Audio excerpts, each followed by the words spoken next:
curandero, o de este tipo de cosas, pues probablemente lo hagan influidos por situaciones, por circunstancias que en unas condiciones normales no haríamos caso. Una persona en una situación normal, pues a lo mejor puede pensar más fríamente, pero un enfermo grave, al cual una parte de la familia le está presionando, le está diciendo que vaya al curandero, que vaya, pues al final es muy posible que tome esa decisión sin saber muy bien las consecuencias que puede llegar a tener. Por otra parte, hay un problema muy serio de demostración, de prueba. En fin, todos estamos convencidos de que, incluso los médicos que trataban a Mario, todos estamos convencidos de que el pobre chico llegó y fue este supuesto terapeuta el que le convenció para que dejara la quimioterapia y se sometiera pues a esos hongos que le vendía y tal. Pero claro, esto hay que demostrarlo, y la única persona que puede dar un testimonio de primera mano, pues desgraciadamente es el propio Mario, que falleció, y su médico naturista, como decía él, que evidentemente dice que no, que lo que recetaba era complementario, pero en ningún modo le aconsejó que dejara esto.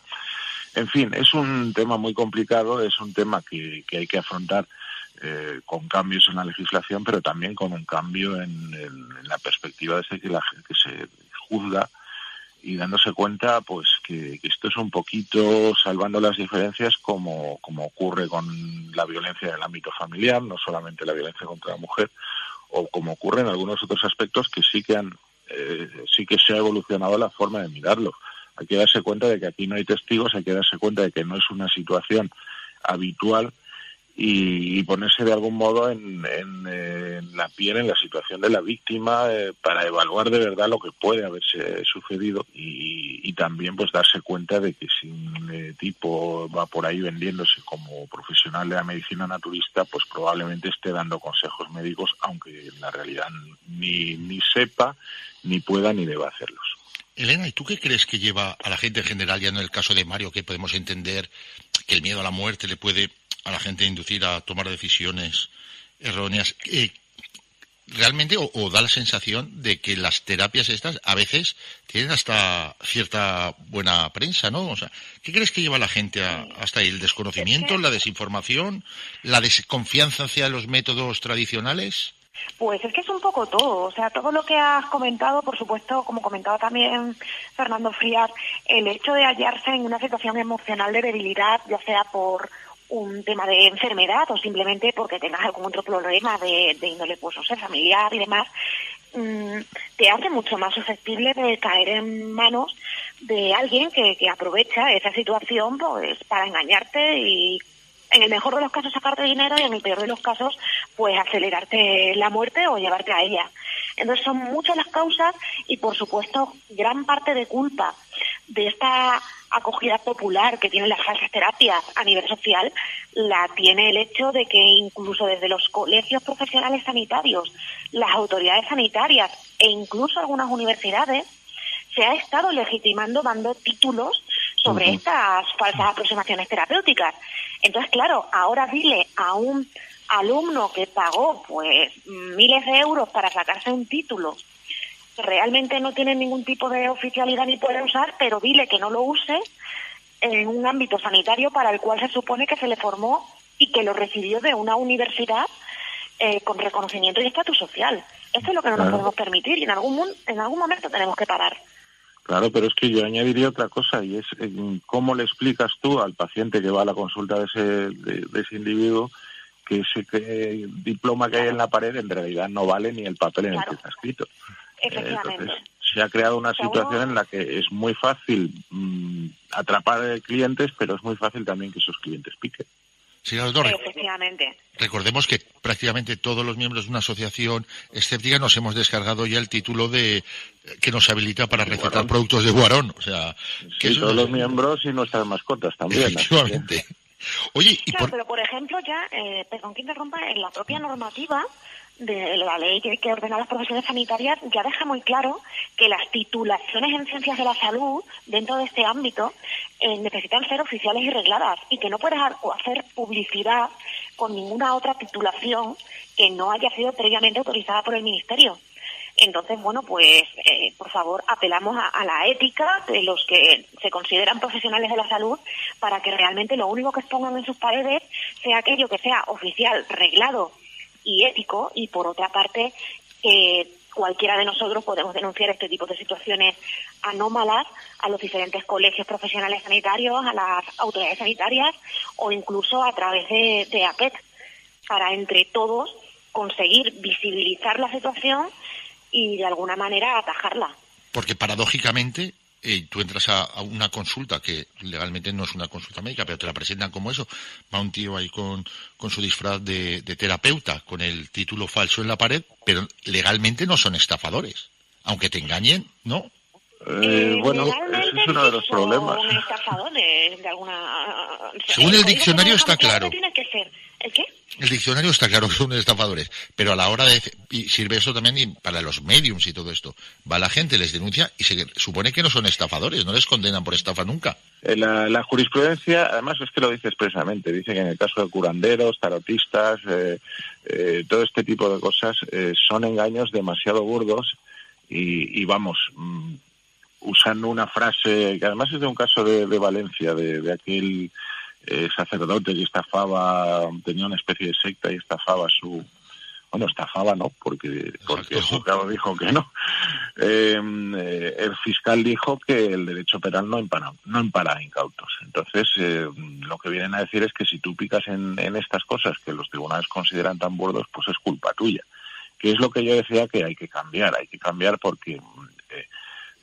muchas veces quien acude a un curandero o quien acude a una persona de esas es simplemente porque está desesperado, porque está en una situación que le impide razonar de la manera en que razonarían los señores magistrados desde su casa tranquilamente. Es algo que debería contemplarse de otra manera, pero por desgracia hoy en día pues eso no es una estafa en el sentido jurídico del término, aunque con arreglo al diccionario desde luego sí que lo sea. Pero sí que parece, o por lo menos me da la sensación de que ya empieza a haber algunos cambios, ¿no? La última vez que se hizo algo sensato desde la Administración fue en diciembre de 2011, cuando salió un informe de la Carlos III sobre pseudoterapia. Se había quedado prácticamente en el olvido, pero hace menos de un mes el Ministerio de Sanidad ha vuelto a sacar un primer listado con 73 pseudoterapias, tiene 66 más en la lista para revisión. Exacto, en proceso de revisión. Entre las que ya se consideran pseudoterapias está Ángeles de Atlantis, que a saber quién coño se inventó esto.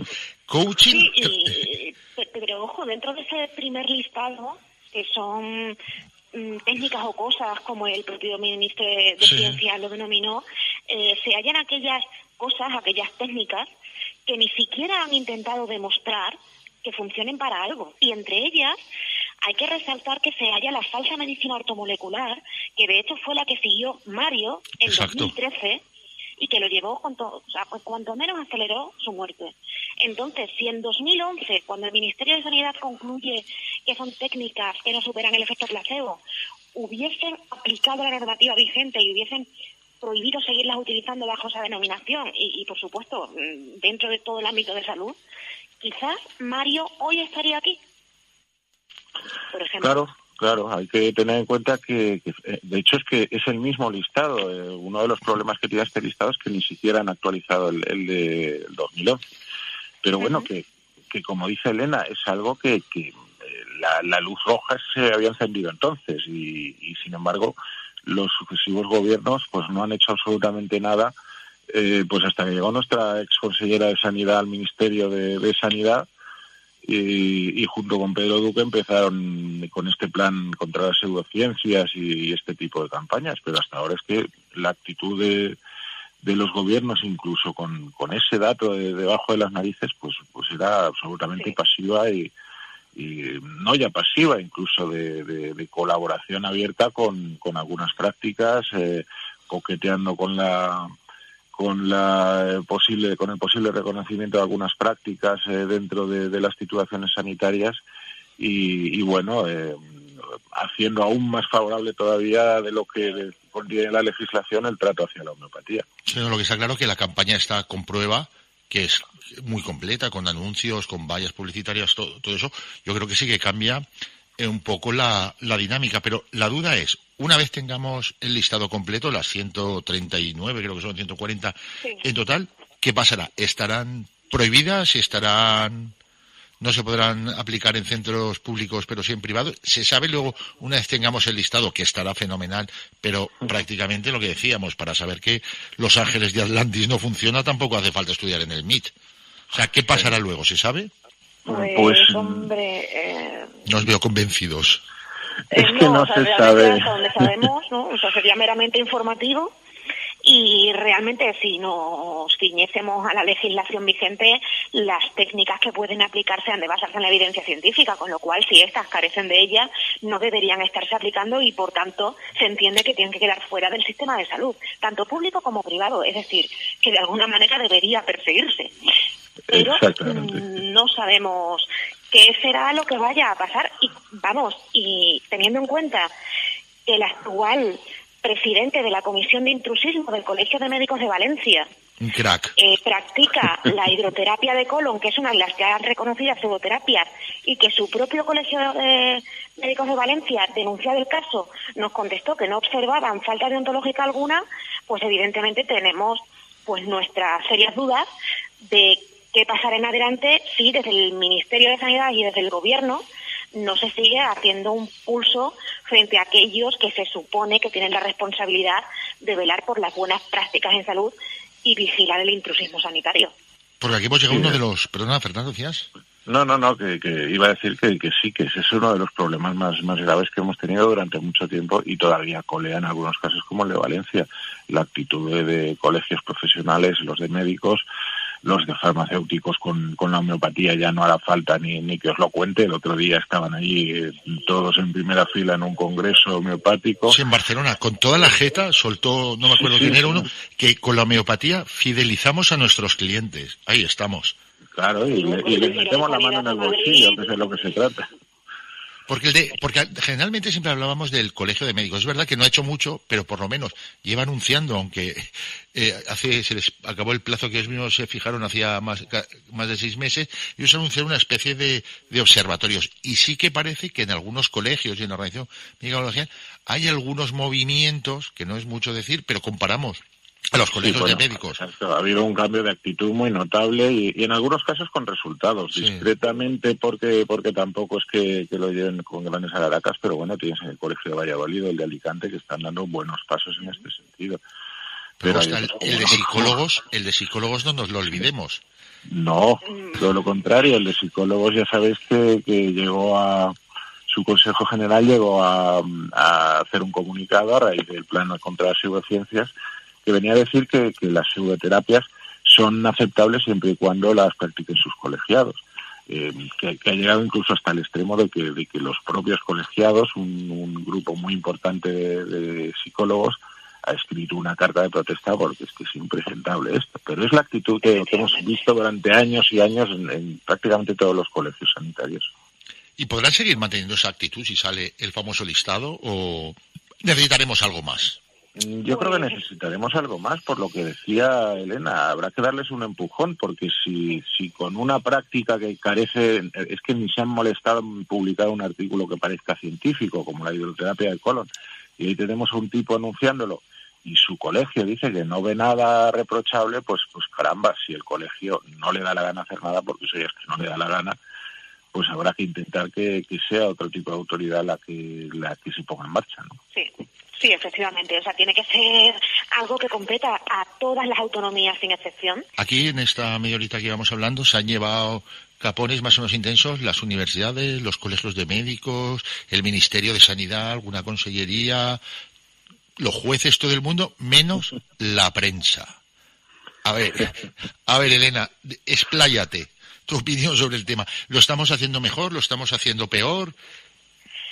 A ver, desde hace unos, pues a lo mejor un par de años o un año hacia acá, sí que es cierto que ya por lo menos cuando un periodista te llama, ya por lo menos sabe un poco de qué va el tema. O sea, nuestra principal crítica, y no solamente eso, a ver, los medios de comunicación sois imprescindibles y esenciales para transmitir información.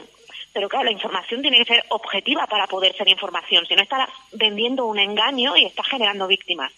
Entonces, en el caso de las falsas terapias, no podemos considerar la equidistancia de opiniones porque no es cierto. O sea, las terapias